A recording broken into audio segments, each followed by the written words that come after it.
Private limited, Jaipur. Shrimati Pushpa Devi Musharraf, धर्मपत्नी स्वर्गीय श्री भागचंद जी मुशर्रफ, पुत्र एवं पुत्रवधू श्री अरुण श्रीमती अमिता मुशर्रफ, पौत्र एवं पौत्रवधू श्री अंकेश श्रीमती इति जैन, पौत्री पयांशी जैन, प्रपौत्र अव्यान जैन एवं समस्त मुशर्रफ परिवार, देवनगर, जयपुर, राजस्थान। स्वर्गीय श्री नेमचंद जैन जी की पुण्य स्मृति में श्रीमती शशिबाला जैन जी, पुत्र एवं पुत्रवधू श्री निखिल जैन जी, श्रीमती शालिनी जैन जी, पौत्री एवं पौत्र निमिषा जैन, शरण्या जैन।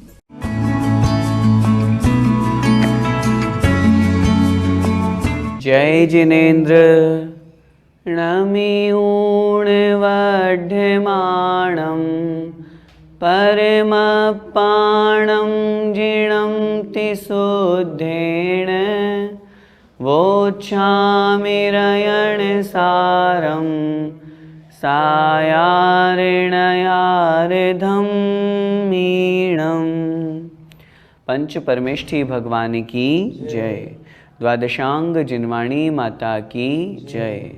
संत शिरोमणि आचार्य भगवंत श्री विद्यासागर जी महामुनिराज की, ग्रंथकार आचार्य भगवंत श्री कुंद कुंद स्वामी महाराज की, परम पूज्य गुरुदेव निर्यापक श्रमण मुनिपुंगो श्री सुधा सागर जी महाराज की, अढ़ाई द्वीपस्थ समस्त महामुनिराजों की जय। वर्णन चल रहा है लिंगम घेतूर्ण किम करेदी।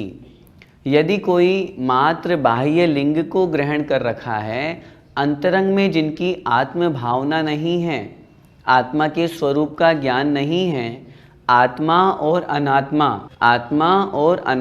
अनात्मा का मतलब आत्मा के अलावा अन्य जितने भी भिन्न पदार्थ हैं, पुद्गल, धर्म, आकाश काल, इनके स्वरूप का जिनको ज्ञान नहीं है, ऐसा वह आत्मा या ऐसा वह मात्र द्रव्यलिंगी मुनि अपने कर्मों का नाश नहीं कर सकते। इसलिए आत्मा को जानना जरूरी है। मैं कौन हूँ, मेरा क्या स्वरूप है, जब तक हम इसकी पहचान नहीं करेंगे। मैं कौन हूँ, अगर मुझसे ये प्रश्न पूछा जाए तो सबका उत्तर क्या होता है? अपना नाम हम बताएंगे, अपना एड्रेस हम बताएंगे, लेकिन कहीं हमारे अंदर ऐसे भाव नहीं आते, वास्तव में मेरा स्वरूप ऐसा नहीं है, ये तो मेरी इस पर्याय का नाम है। जब मेरी मृत्यु होगी तो ये पर्याय यहीं रह जाएगी, अगली दूसरी पर्याय मुझे प्राप्त हो जाएगी, तब मेरा नाम भी बदल जाएगा। इसका मतलब आत्मा का ये स्वरूप नहीं है, आत्मा का ये स्वभाव नहीं है। उस आत्म स्वभाव को जानना परम आवश्यक है। उसी बात को आचार्य महाराज यहाँ कह रहे हैं। आइए देखते हैं गाथा नंबर 84। अपाणं पिणपेच्छदि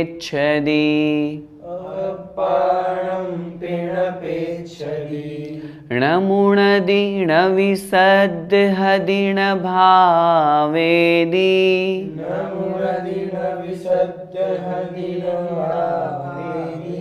बहुदुःख भारमूलम्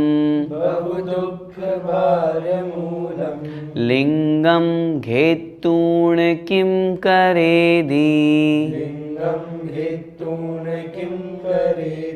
बोलिए एक साथ।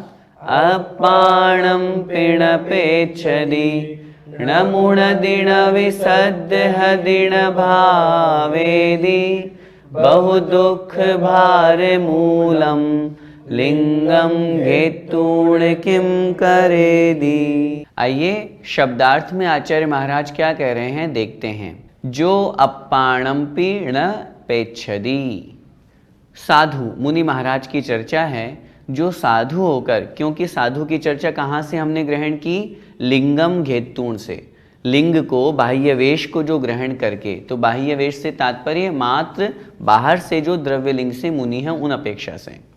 तो जो साधु अपाणम न पेच्छदी, अपाणम अर्थात आत्मा को, पी माने अपि भी, आत्मा को भी न पेच्छदी नहीं देखता है, जिसका आत्मा की तरफ कोई श्रद्धा नहीं है, आत्मा की तरफ कोई भाव नहीं है उसको देखने का, उसको जानने का। न मुणदी, न उसको जानता है, मुणदी से तात्पर्य है मनन करना, न उस आत्मा का वह मनन करता है, चिंतन करता है। न विसद्हदि, और न ही उसका श्रद्धान करता है। आत्म तत्व को वो जानता नहीं, देखता नहीं, मनन करता नहीं और न उसका श्रद्धान करता है और न भावेदी और न ही आत्म तत्व की भावना करता है। मुझे आत्म स्वरूप को प्राप्त होना है, मुझे अपने आप में ही लीन होना है, इस तरह की भावना भी वो नहीं करता। तब ऐसी स्थिति में बहु दुख भार मूलम, बहु माने अत्यधिक, दुख भार, दुखों रूपी भार का जो मूलम अर्थात कारण है। भार का शाब्दिक अर्थ समूह भी होता है। तो जो अत्यधिक दुखों से युक्त है उसका जो कारण है, ऐसे लिंगम अर्थात मात्र बाह्य लिंग को, बाह्य वेश को घेतूण मतलब ग्रहण करके, धारण करके, किम करेदी, वह आत्मा क्या करता है? कुछ नहीं कर पाता। वह मुनि मात्र बाह्य वेश को धारण किए हुए है और उस बाह्य वेश को धारण करने में कष्ट कितने होते हैं? सर्दी गर्मी सहन करना, भूख प्यास सहन करना, गमन करना है तो पैदल चलना, गाड़ी घोड़े में बैठना नहीं है, तो कष्ट तो बहुत सारे हैं, लेकिन वो इन कष्टों को ही सहन करता है, आत्म कल्याण नहीं कर पाता। क्यों नहीं कर पाता? क्योंकि आत्मा की भावना नहीं है, क्योंकि आत्मा के प्रति श्रद्धा नहीं, आत्मा को जानना नहीं, आत्मा को देखना नहीं, आत्म स्वरूप को प्राप्त करना नहीं। तब ऐसा बाह्य लिंग आत्म कल्याण में साधक नहीं बन करके मात्र दुखों का ही कारण बन के रह जाता है। और वह साधु होकर के भी, साधु कथन मात्र में साधु है, वो वास्तव में साधु नहीं है। गुणस्थान आदि की बात करेंगे तो उनका बाह्य लिंग है, द्रव्य लिंगी है, 1 से लेकर के 5 गुणस्थान तक ही है उनके। द्रव्य लिंगी के साथ में भावलिंग नहीं है, 6ठा 7वां गुणस्थान नहीं है। आत्मस्वरूप की भावना से रहित होने के कारण से वो उनके लिए मात्र दुख का कारण बनता है। कदाचित तप व्रत उपवास करने से या नग्न वेश धारण करने से, कुछ परिशह सहन करने से उनमें पुण्य की प्राप्ति तो हो जाएगी, संसार के सुख साधन तो मिल जाएंगे, लेकिन आत्म कल्याण नहीं होगा। भैया जी, आत्मा को तो सभी जानते, फिर यहाँ किस प्रकार जानने की बात की गई है? आत्मा को तो सभी जानते हैं, सभी जानने का तात्पर्य है अन्य दर्शनों में भी आत्मा की चर्चा तो की गई है, लेकिन उस आत्मा के वास्तविक स्वरूप को जानना ये अलग बात है। जब हम जैन दर्शन और वास्तविक आत्मा के स्वरूप की बात करते हैं तो आचार्यों ने लिखा, आत्मा का स्वरूप ज्ञान दर्शन से युक्त है।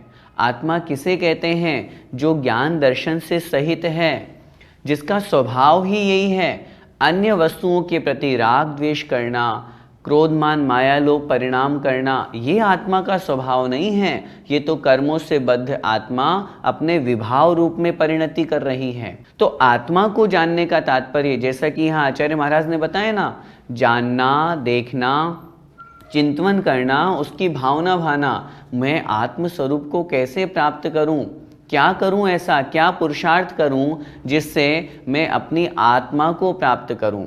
और इसके लिए हमें आत्मा के स्वरूप को जानना जरूरी है। हमें अध्यात्म ग्रंथों के माध्यम से आत्मा का स्वरूप बताया जाता है। मैं कौन हूँ? मैं एकमात्र आत्मा हूँ। ज्ञान दर्शन ही मेरा लक्षण है, अन्य परमाणु मात्र भी मेरा नहीं है। इसके अलावा मैं ममत्व परिणाम से रहित हूँ, राग द्वेष से रहित हूँ, शुद्ध परम आत्मा हूँ, ज्ञानानंद स्वभावी हूँ। इस तरह की जहाँ ज्ञान की भावना होगी वहाँ आत्मा को जानने की बात की जाएगी। तो फिर दुखों से दूर होने के लिए हमें क्या भावना करनी चाहिए, ये बात आचार्य महाराज अगली गाथा में बता रहे हैं। देखिए, जावण जान दियप्पा, जावण जान दियप्पा, अप्पाणं दुःखमप्पणो ताव, अप्पाणं दुःखमप्पणो ताव, तेन अनंत सुहाणं, तेन अनंत सुहाणं, अप्पाणं भावये जोई। अप्पाणं भावये जोई। बोलिए, जावण जान दियप्पा, अप्पाणं दुःखमप्पणो ताव, तेण अनंत सुहाणम अपाणम भावये जोई। शब्दार्थ देखते हैं।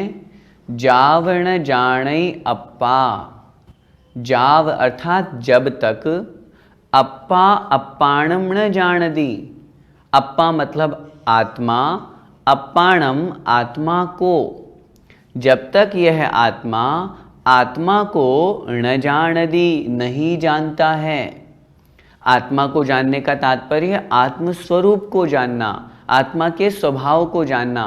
और जब तक वह आत्मा उस आत्मा को नहीं जानता है तब तक क्या होता है? अपणो दुख, आत्मा को दुख ही होता है। आत्म तत्व कैसा है उसको जानना आवश्यक है। यदि नहीं जानेंगे तो संसार में भटकते रहेंगे और संसार में भटकने से उस आत्मा को दुख की ही प्राप्ति होगी, सुख नहीं मिलेगा।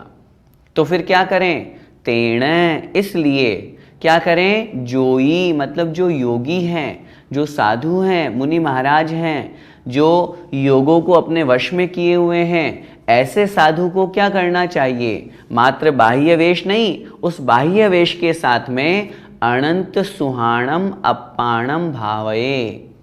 अनंत सुहाणम अर्थात अनंत सुख स्वभावी आत्मा को।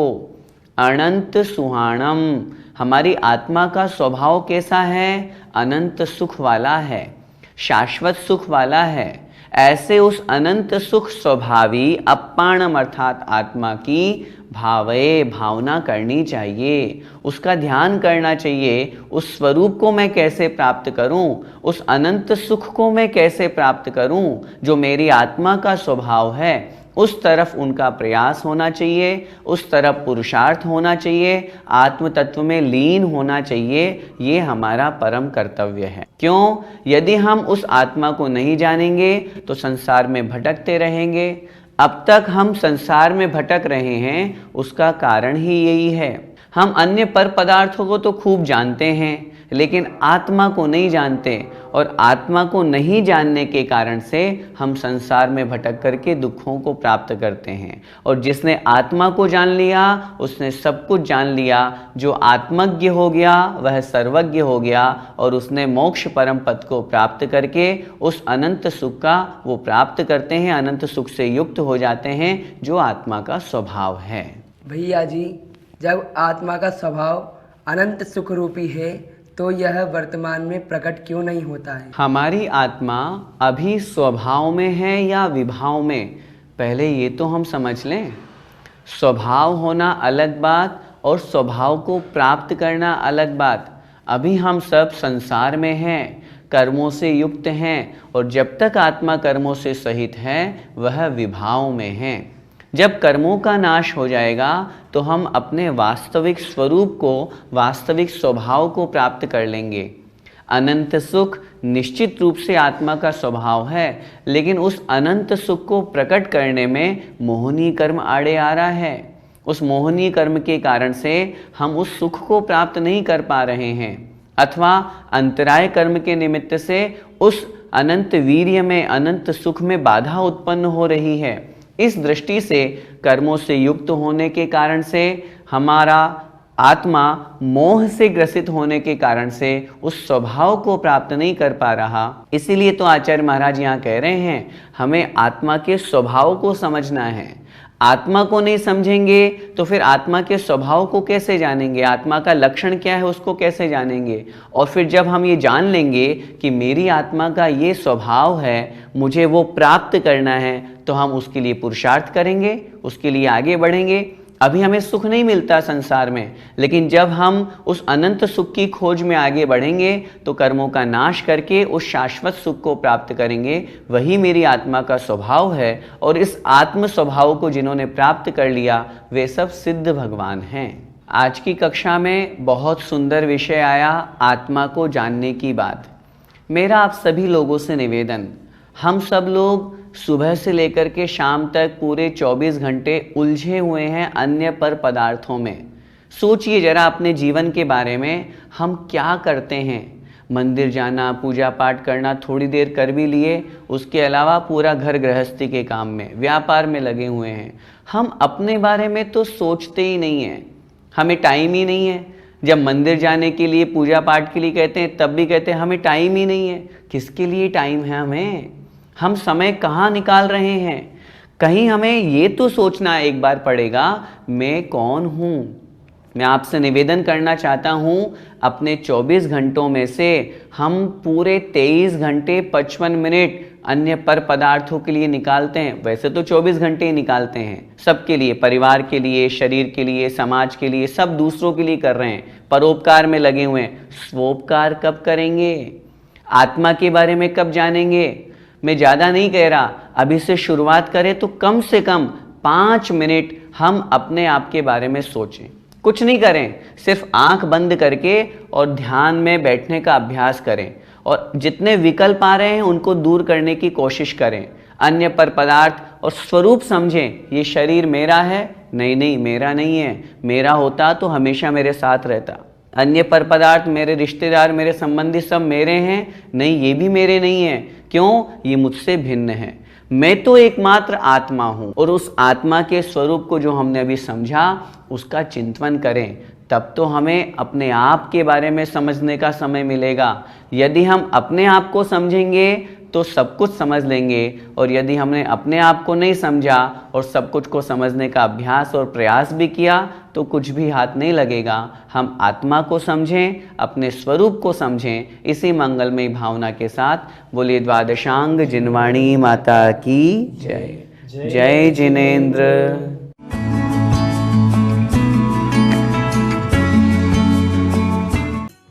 इस कार्यक्रम के पुण्यार्चक थे श्रमण संस्कृति पाठशाला के प्रेरणा स्रोत एवं मार्गदर्शन स्वर्गीय पंडित श्री रतनलाल जी बेनाड़ा की पुण्य स्मृति में बेनाड़ा उद्योग लिमिटेड, आगरा। श्रीमान नंदकिशोर, श्रीमती शांता देवी जैन पहाड़िया, प्रमोद नीना जैन, सुनील निशा जैन पुत्र पुत्रवधू, अंकित इति जैन पौत्र पौत्रवधू, अक्षत जैन पौत्र, आद्विक जैन आन्या जैन पड़पौत्र पड़पौत्री एवं समस्त पहाड़िया परिवार। Firm ARL Infratech Limited, Akshat Apartments Private limited, Jaipur. Shrimati Pushpa Devi Musharraf, धर्मपत्नी स्वर्गीय श्री भागचंद जी मुशरफ, पुत्र एवं पुत्रवधू श्री अनुश्रीमती अमिता मुशरफ, पौत्र एवं पौत्रवधू श्री अंकेश श्रीमती इति जैन, पौत्री पयांशी जैन, प्रपौत्र अव्यान जैन एवं समस्त मुशरफ परिवार, देवनगर, जयपुर, राजस्थान। स्वर्गीय श्री नेमचंद जैन जी की पुण्य स्मृति में श्रीमती शशि बाला जैन जी, पुत्र एवं पुत्रवधू श्री निखिल जैन जी, श्रीमती शालिनी जैन जी,